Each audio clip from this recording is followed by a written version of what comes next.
Bonjour à toutes et à tous, vous écoutez Cinécast, le podcast qui chaque semaine vous recommande des films à voir au cinéma, en streaming ou en VOD. Ici Thibaut, toujours en direct du festival de San Sebastian. Aujourd'hui, je vais vous parler du nouveau film de Xavier Legrand, Le Successeur. Alors Xavier Legrand, pour rappel, c'est le réalisateur à qui on doit l'excellent Jusqu'à la garde, hein, qui avait été un peu même s'il tournait déjà, mais ça avait été un peu la confirmation, enfin ou le grand rôle de Denis Ménochet, plutôt devrais-je dire, même s'il y a eu d'autres choses excellentes, hein. Enfin la révélation, c'était plutôt Inglourious Basterds, bien sûr, mais je veux dire, vraiment son grand rôle, je pense, c'est Jusqu'à la garde, voilà. Donc voilà, c'est avec Xavier Legrand qu'on devait ce film, sorti, déjà il y a 5 ans, quelque chose comme ça. Et le film est prévu pour sortir au mois de février 2024. Donc, je vous en parle quand même un petit moment, en avance. Et donc ça s'appelle Le Successeur, où il est question, d'Elias, québécois qui devient le nouveau directeur artistique, pardon, d'une célèbre maison de haute couture française. Et un jour, il va apprendre que son père, qu'il ne voit plus depuis de nombreuses années, vient de mourir d'une crise cardiaque. Et alors, Elias va se rendre au Québec pour, régler la succession.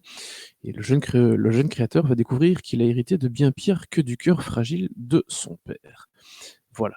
Hem, alors, parce que oui, voilà, le successeur, le titre fait référence à plusieurs choses. Tout d'abord, une succession au sein même de la maison de haute couture, puisque le grand créateur qui en était, pas le patron, mais enfin voilà, le directeur artistique, est mort. Et donc déjà il y a une succession à ce niveau-là où, Elias vient présenter sa première collection, en tant que directeur artistique, avec un très beau défilé, à Paris.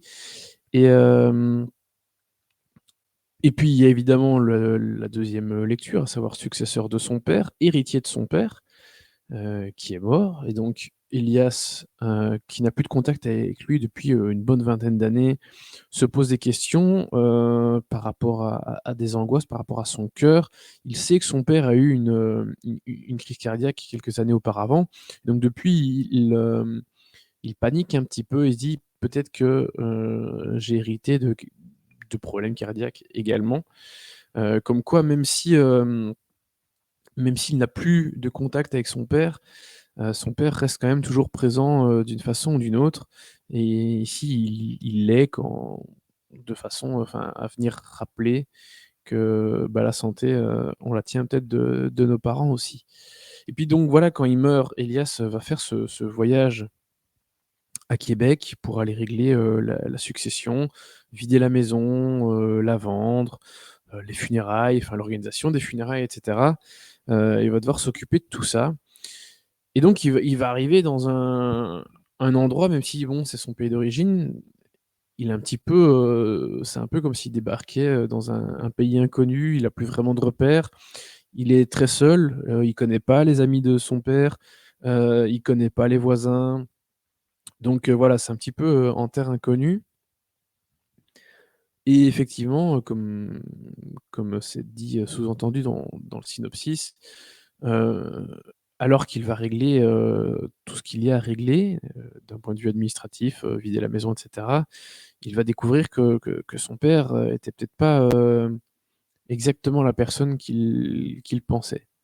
Et ce, malgré, les 20 années de silence, dont on sait très peu de choses au final. Même en tant que spectateur, on n'a pas vraiment d'explication, par rapport à ce silence. On sait juste qu'il lui parle plus. Pareil pour, sa mère, hein, elle avait plus aucun contact avec lui ou presque. Donc voilà, c'est juste que le père ne faisait plus partie de la vie d'Elias, dont le vrai nom est Sébastien d'ailleurs, hein. Elias, c'est plus son nom de «scène» entre guillemets. Hem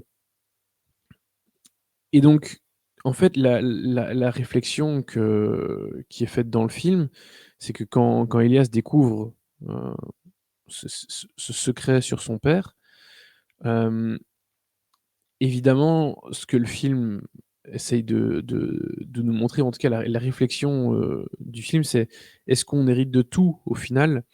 Parce qu'il est évident que Elias n'est pas comme son père, Il est évident qu'Élias a même construit sa vie presque en opposition à son père, sur plusieurs aspects, qu'il a voulu créer une rupture avec son passé.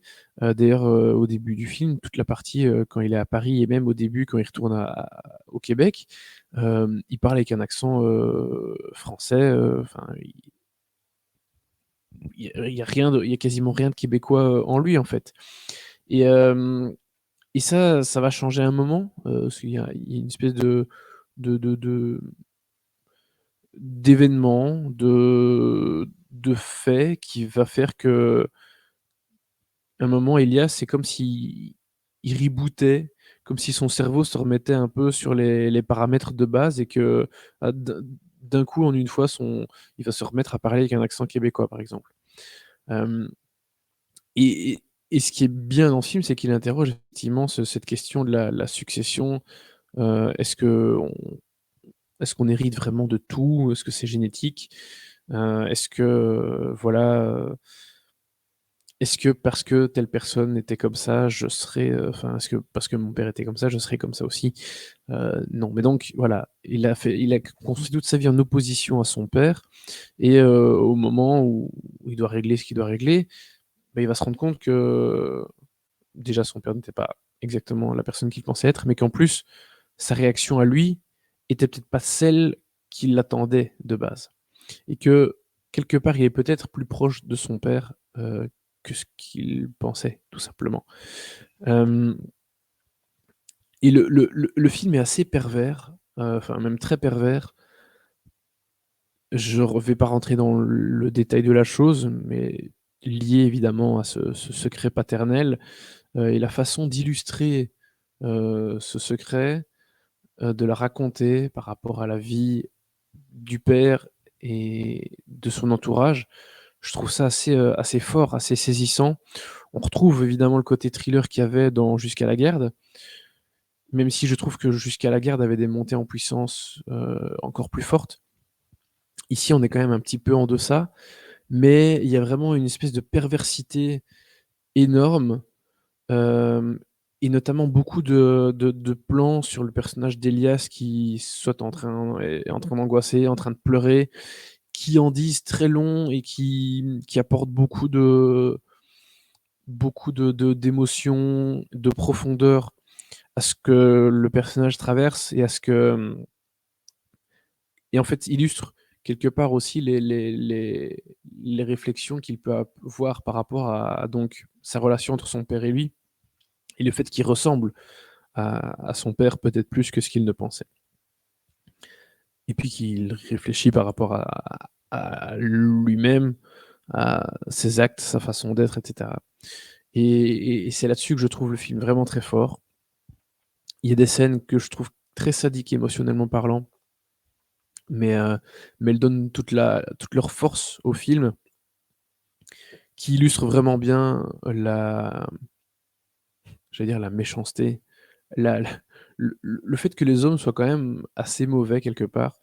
Parce que dans Jusqu'à la garde, il s'intéressait, plutôt aux victimes et ici, il a plutôt envie de s'intéresser aux bourreaux et de voir, aux méchants, hein. Je dis bourreau par facilité, hem, mais il s'intéresse plutôt aux bourreaux et aux conséquences de leurs actes, voilà et je trouve qu'il le fait vraiment très bien et donc même si dans l'ensemble, le film est un peu moins fort que Jusqu'à la garde, je trouve que ça reste un 2e long métrage vraiment solide et on le doit notamment aussi évidemment à Marc-André Grondin, qui livre une prestation assez dingo, dans le rôle d'Elias et puis aussi, Yves Jacques, qui joue un ami, du père d'Elias, un ami très proche du père d'Elias, qui lui aussi est, alors il doit jouer quelque chose d'un peu plus, 1er degré dans le sens où il y a moins de choses cachées que son personnage. Mais je le trouve d'une justesse et d'une force assez dingue aussi et franchement le film, lui doit beaucoup donc vraiment, excellent travail de Marc-André, Grondin et Yves Jacques qui sont tous les 2 assez exceptionnels dans le film. Voilà et quant à la mise en scène de Xavier Legrand, je la trouve très efficace, surtout ces plans, ces longs plans sur, Elias, qui angoisse, qui pleure, qui ceci, qui cela, qui sont vraiment très fortes. Donc voilà, pari plutôt réussi, pour Xavier Legrand, très solide second long métrage et nul doute, qu'il aura d'autres longs métrages à son actif, dans le futur, ça c'est clair et net. Donc pour la note, je vais partir sur un bon 3,5, hein, parce que vraiment c'est un film, très solide. Sur ce, je vous dis encore à bientôt pour des nouvelles, critiques en direct du festival de San Sebastian.